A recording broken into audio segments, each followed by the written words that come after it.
पूजा और आप देख रहे हैं अलर्ट भारत न्यूज। खबरों पर जाने से पहले एक नजर डालते हैं टॉप हेडलाइंस पर। सावन के अंतिम सोमवार निकली महाकाल की शाही सवारी। विभिन्न देवताओं की झांकियां रही आकर्षण का केंद्र।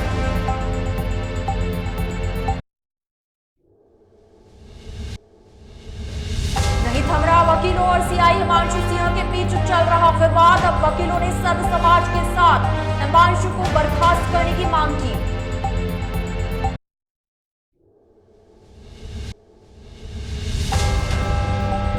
पचपन गांव के मंदिरों से निकली कावड़ यात्रा। धर्म रक्षा सूत्र का लिया संकल्प।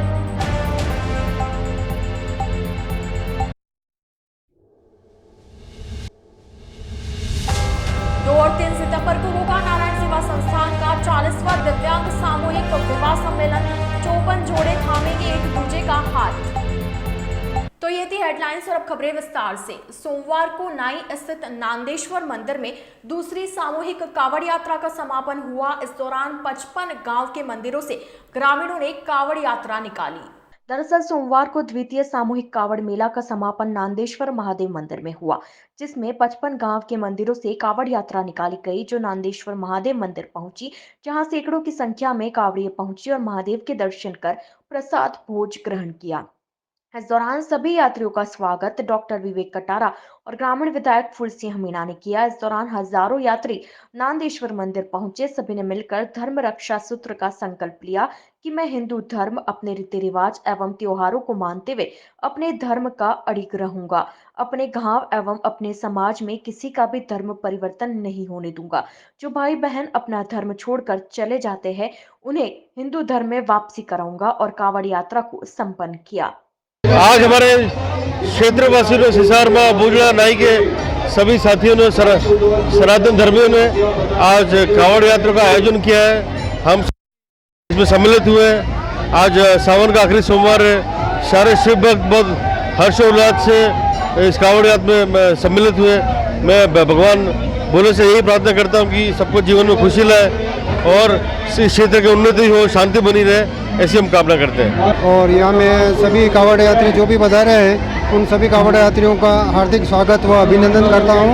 और धर्म के क्षेत्र में सभी की आस्था बनी रहे और धर्म के इस प्रोग्राम में सभी सहयोग करें। सीआई हिमांशु सिंह राजावत और वकीलों में शुरू हुआ विवाद थमने का नाम नहीं ले रहा। सोमवार को सर्व समाज और वकीलों ने कलेक्ट्रेट पर सीआई हिमांशु सिंह के खिलाफ प्रदर्शन किया।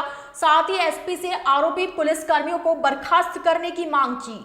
उदयपुर बार एसोसिएशन के अध्यक्ष राकेश मोगरा ने बताया कि बीते दिनों अधिवक्ता कमलेश साल्वी प्रतापनगर के हाईवे से लगी सर्विस लाइन से अपने घर की ओर जा रहे थे, तभी प्रतापनगर थाने के थाना अधिकारी हिमांशु सिंह राजावत और थाने के पुलिसकर्मियों ने उन्हें रोका और बोला कि यह रॉन्ग साइड क्यों जा रहे हो। मोगरा ने बताया कि थाना अधिकारी और पुलिसकर्मियों ने कमलेश से बदतमीजी कर उनकी गाड़ी की चाबी ले ली और कमलेश को जातिगत गालियां भी दी और तो और मारपीट भी की। इसी के विरोध में वकीलों ने सर्व समाज के साथ मिलकर कलेक्ट्रेट में इकट्ठा होकर प्रदर्शन किया। साथ ही प्रतापनगर थाना अधिकारी और मामले में शामिल अन्य पुलिसकर्मियों को बर्खास्त करने की मांग की। 20 अगस्त को जो देवता कमलेश जी साथी जो हैं, उनके साथ जो प्रतापनगर पुलिस थाना के सीआई हिमांशु सिंह जी और लाल सिंह जी और अन्य जो पुलिसकर्मियों ने जिस प्रकार दुर्व्यवहार किया और थाने में ले जाकर उसका आई कार्ड देखने के बाद जातिगत अपमानित किया, बड़ा दुखद है। और उससे तमाम अधिवक्ता समुदाय काफी आक्रोशित है और उसको लेकर अधिवक्ताओं ने यहाँ धरना प्रदर्शन किया। उस पर एफआईआर दर्ज हुई और उस एफआईआर के बाद हिमांशु सिंह जी ने अपनी जाति और अपने जाति संगठन को उकसाकर जिस प्रकार धरना प्रदर्शन करवाकर यहाँ ज्ञापन दिलाया गया और इस मीडिया के साथ जो उन्होंने गलत कमेंट्स किए, मतलब अपने आप को सही साबित करने में लगे हुए थे मीडिया के माध्यम से, एक मीडिया है उसके माध्यम से, लेकिन जो सच्चाई है वो जांच में सामने आ जाएगी। आज तमाम सर्व समाज, उसके साथ में SC ST के तमाम सामाजिक संगठन और हमारे संपूर्ण अधिवक्ता समुदाय और हमारे अध्यक्ष जी, आज तमाम लोग यहाँ इकट्ठा हुए और इसकी निष्पक्ष जांच करने सीआई हिमांशु सिंह जी और नामजद एफआईआर में नामजद पुलिसकर्मियों को प्रकाश करने और विभागीय कार्रवाई करने और उदयपुर जिले और संभाग से बाहर तैनात करने की, तत्काल तैनात करने की मांग की गई है। हम अभी एडिशनल कलेक्टर साहब से मिले हैं और एक आईजी साहब को भी हमने ज्ञापन दिया है। आईजी साहब के नाम से सिटी एसपी घोर निंदा करते हैं। और जो सोशल मीडिया पे जिस तरह से अधिवक्ताओं के लिए जो आ रहा है, मैं ये निवेदन करता हूँ कि जो भी है पूरे मामले की पूरी जांच पड़ताल करने के बाद ही कोई कमेंट करे, क्योंकि अधिवक्ता समाज का एक सुदृढ़ अंग है और ये हर तरह से सबकी रक्षा करता है, चाहे किसी की भी हो। इसीलिए मैं सभी से निवेदन करता हूँ कि इस तरह के अनर्गल पोस्ट या कोई भी कमेंट किसी भी सोशल मीडिया पे नहीं करें, नहीं तो हमें विवश होकर कानूनी कार्रवाई करनी पड़ेगी, क्योंकि अधिवक्ता ही सर्वोपरि है और अधिवक्ताओं के सम्मान में कोई भी अपमानजनक बातें कही गई थी तो बार एसोसिएशन बर्दाश्त नहीं करेगा, उनके खिलाफ ठोस से ठोस कार्रवाई करेगा। भाई साहब, अगर वही मीडिया आपका पक्ष लेता हुआ नजर आती है और आपके गुणगान करती नजर आती तो इसी तरह से आप आते? ऐसा नहीं है। मीडिया अगर निष्पक्ष है तो हर इंसान को कोई भी न्यूज़ चैनल देखने से साफ जाहिर होता है कि कौन किस तरह से बोल रहा है। आपने जो कल जो मीडिया में जो चला है, अगर आप अपने दिल पे हाथ रख के उस वीडियो को देखें तो उसमें उन्होंने पूरी तफ्तीश कर ली है, कुछ भी नहीं बचा है।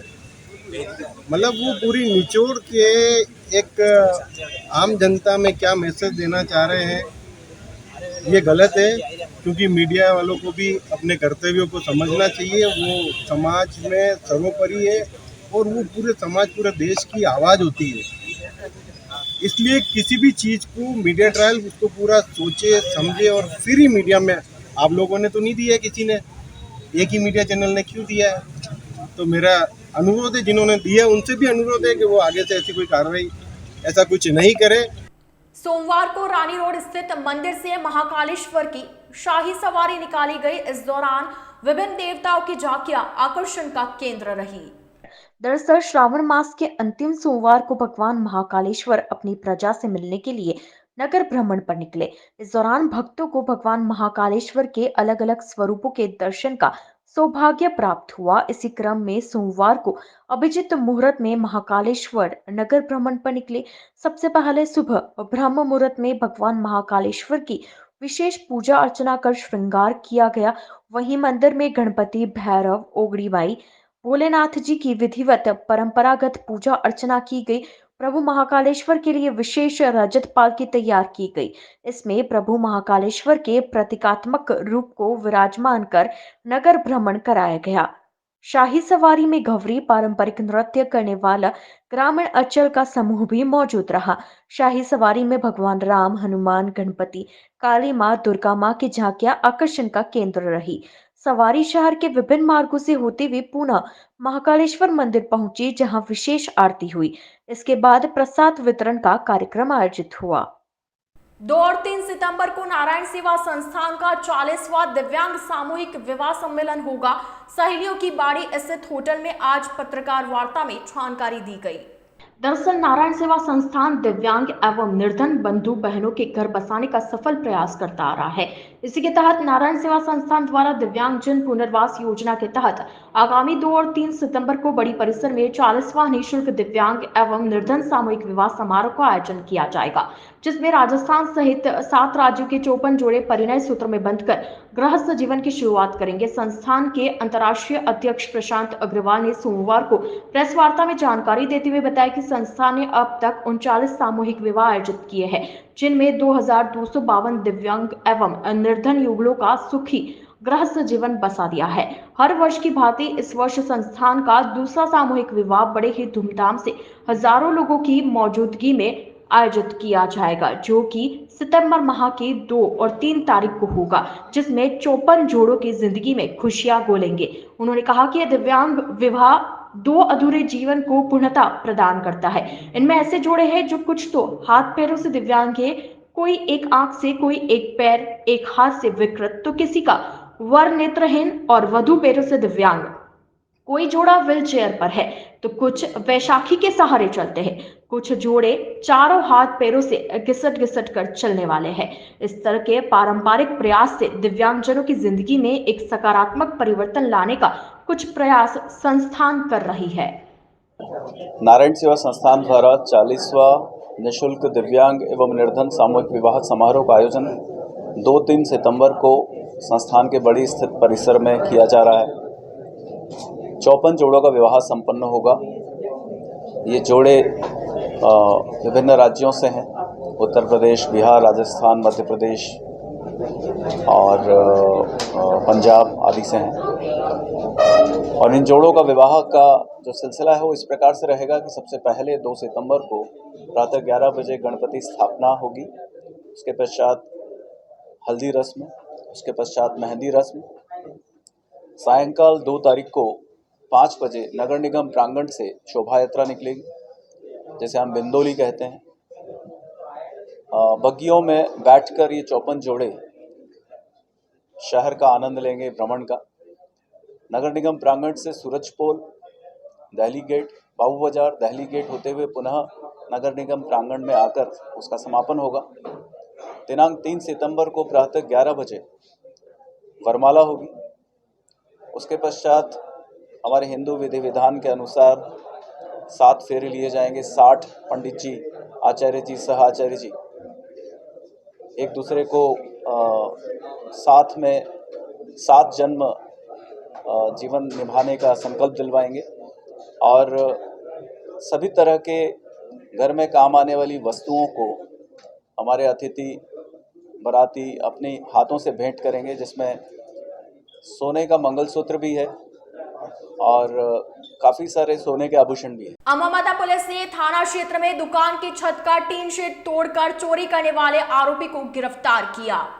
दरअसल अम्बामाता थाना क्षेत्र के साइफन के पास न्यू राजा राम स्टील फर्नीचर के नाम से पानेरी उपवन के पास दुकान है, जहां बीते गुरुवार को रात 8 बजे के आसपास चोर ने चोरी की वारदात को अंजाम दिया। चोर ने दुकान की छत का टीन शेड तोड़कर दुकान के अंदर से काउंटर तोड़कर नकदी, तांबे की रोड, 8 पेटी चुरा कर ले गया, जिस पर पुलिस ने मामला दर्ज कर जांच शुरू की। वहीं मामले में जिला पुलिस अधीक्षक भुवन भूषण यादव ने अपराधियों की शीघ्र गिरफ्तारी के निर्देश दिए, जिस पर अतिरिक्त पुलिस अधीक्षक शहर अनंत कुमार और सीओ वेस्ट चेतना भाटी के सुपरविजन में अम्बामाता थाना अधिकारी डॉक्टर हनवंत सिंह राज पुरोहित के नेतृत्व में एक टीम का गठन किया गया, जिस पर टीम ने मुखबिर की सूचना और तकनीकी मदद से आरोपी मोहम्मद आरिफ को गिरफ्तार किया। पुलिस ने आरोपी के पास से चोरी किया माल भी बरामद किया।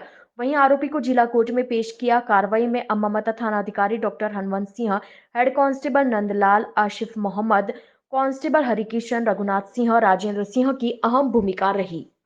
अलर्ट भारत न्यूज के इस बुलेटिन में फिलहाल वक्त हो चला एक छोटे से ब्रेक का। ब्रेक के बाद जल्द हाजिर होंगे। आप बने रहिए अलर्ट भारत न्यूज के साथ।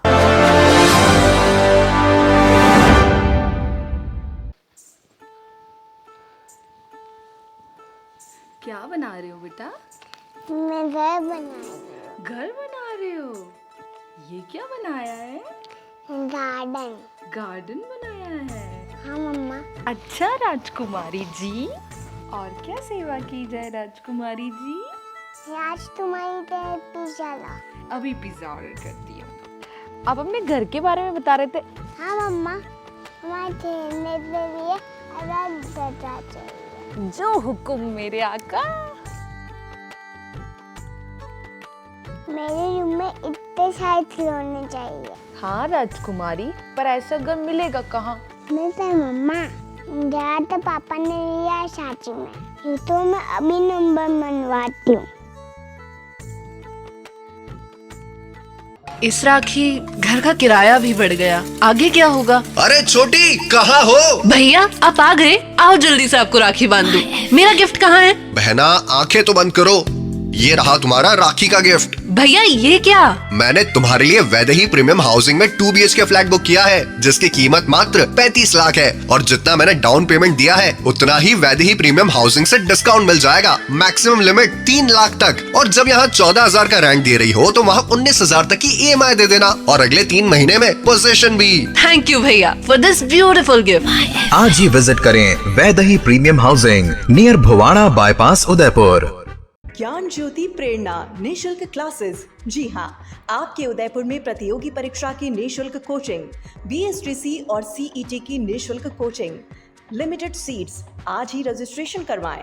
संपर्क 9001512227 और 9982340210, 9799423599। तो आज ही आए राजदेव BH कॉलेज, बाल शिक्षा सदन, राता खेत, रामपुरा चौराहे के पहले, उदयपुर। अगर आप डूंगरपुर में मकान बनाने का सोच रहे हैं तो एक बार टाइगर हिल कॉलोनी जरूर आएं। यहाँ आपको मिलेगा 3 BHK मकान सर्व सुविधा युक्त, अत्याधुनिक सुविधाओं के साथ, कम बजट में आवासीय कॉलोनी के मध्य।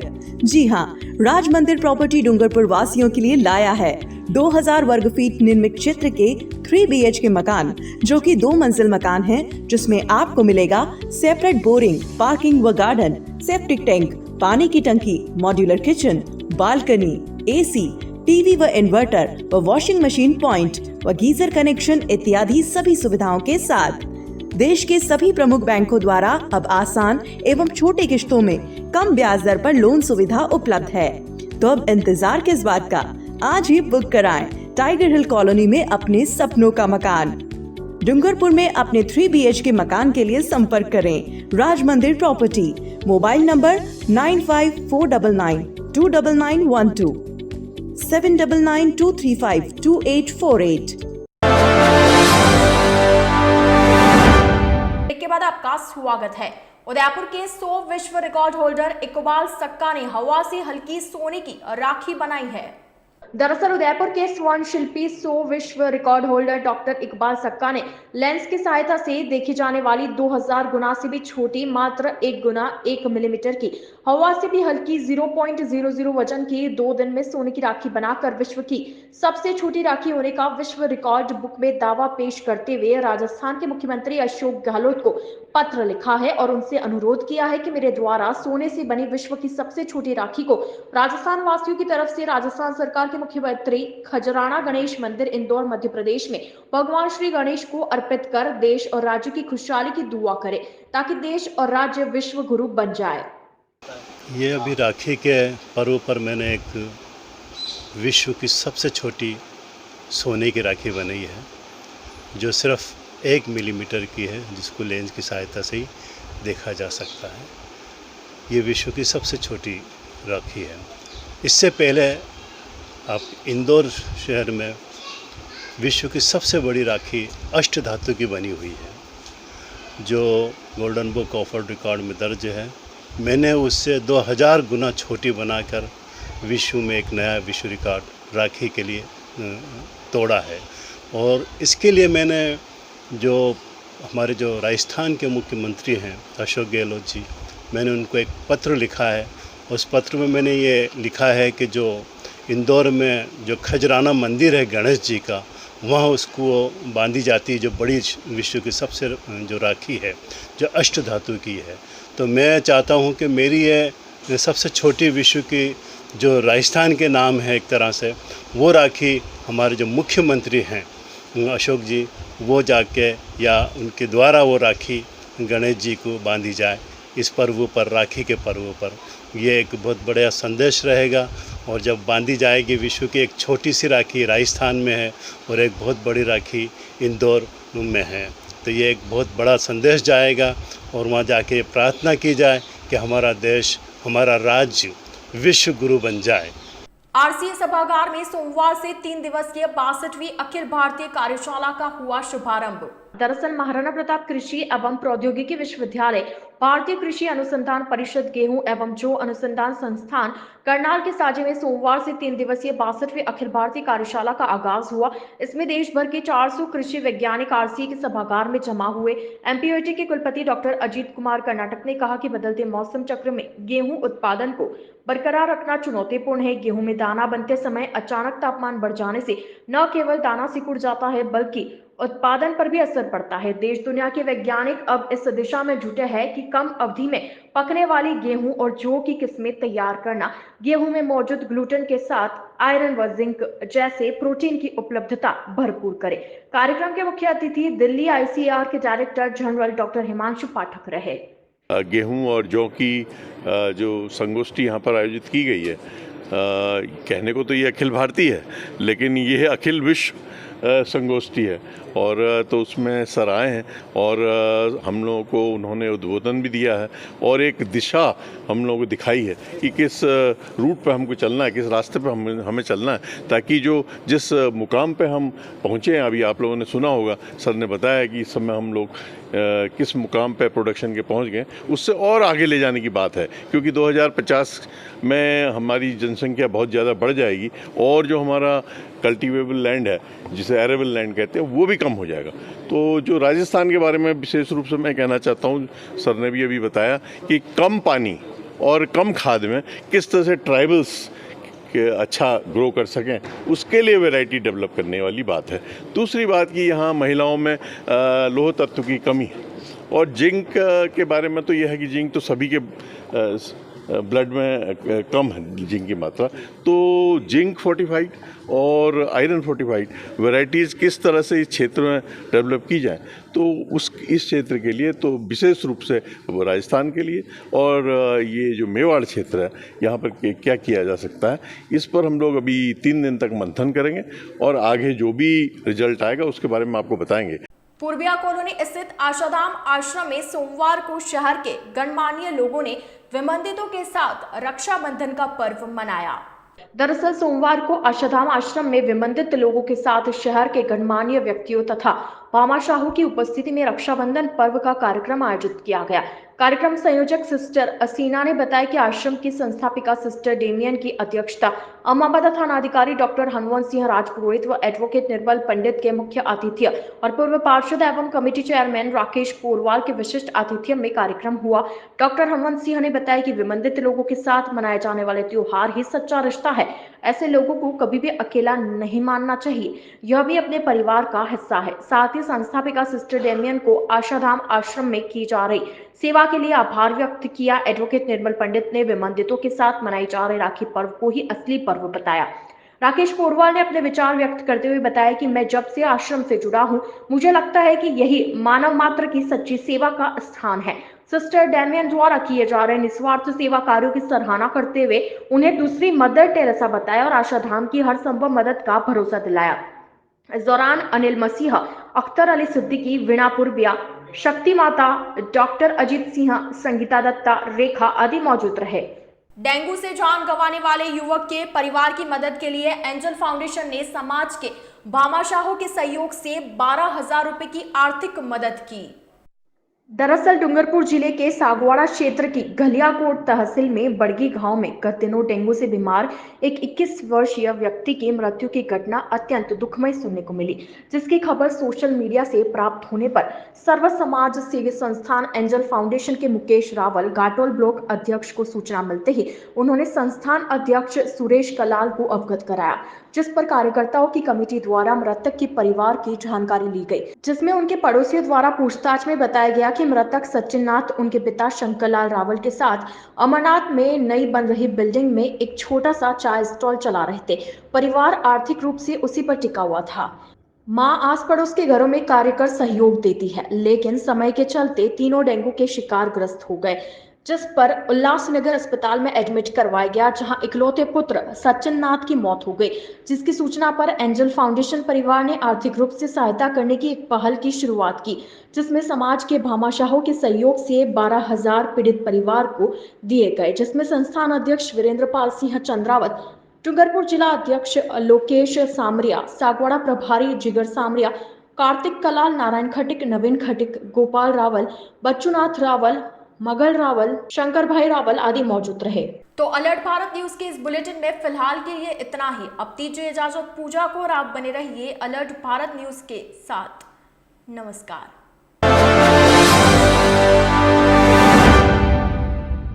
राजस्थान जाना जाता है अपनी शुद्ध मेहमान नवाजी और राजस्थानी ठाट के लिए। उसी शुद्धता का प्रतीक वैदेही फूड प्लाजा, जहां सब डिशेस बनी होती है शुद्ध मूंगफली तेल से और सब मिठाइयाँ शुद्ध देसी घी से। उदयपुर की गलियों में घूमना भी है और खाने का लुत्फ भी उठाना है तो इधर उधर नहीं, सिर्फ वैदेही फूड प्लाजा ही आना है। Welcome back to Udaipur uncle. चलिए घर चलते हैं। अरे घर जाने से पहले वैदेही फूड प्लाजा चलो, इतने दिन हो गए वो स्वाद भूल ही नहीं पाया। Vaidehi food plaza, Ayurved circle, Rana ji चौराया।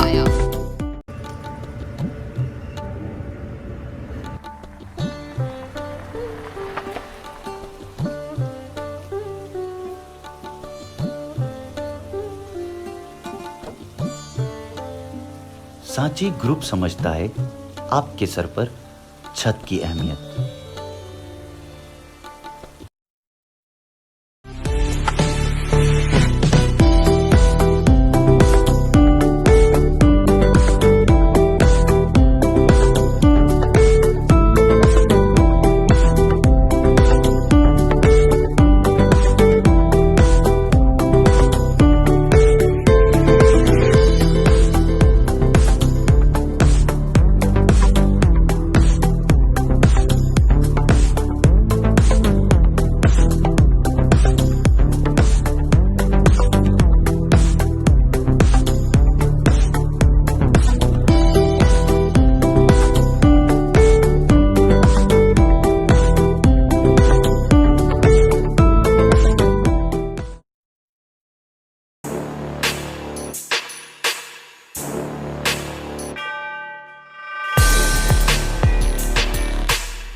तथास्तु cycle store, address F12 opposite income tax office, subsidy centre, Udaipur. Phone number 9414263435। GITS, your pathway to bright future. Experience a new era in technical education. Building excellence for building a future in GITS, Geetanjali Institute of Technical Studies. Affiliated to RTU, Kota and approved by AICTE. We offer BTech in ECE, CSE, Civil, Electrical and Mechanical Engineering. MTech in CSE, Power System, Industrial Management and Engineering and Digital Communication. Professional courses like MBA with specializations in Marketing, Finance, HR, IT. GITS also offers MCA. GITS, an ISO 9001-2008 certified institute, is located at Airport Road, Dabok, Udaipur, Rajasthan. Call 9414-165-137. Email admission@gits.ac.in or log on to gits.ac.in.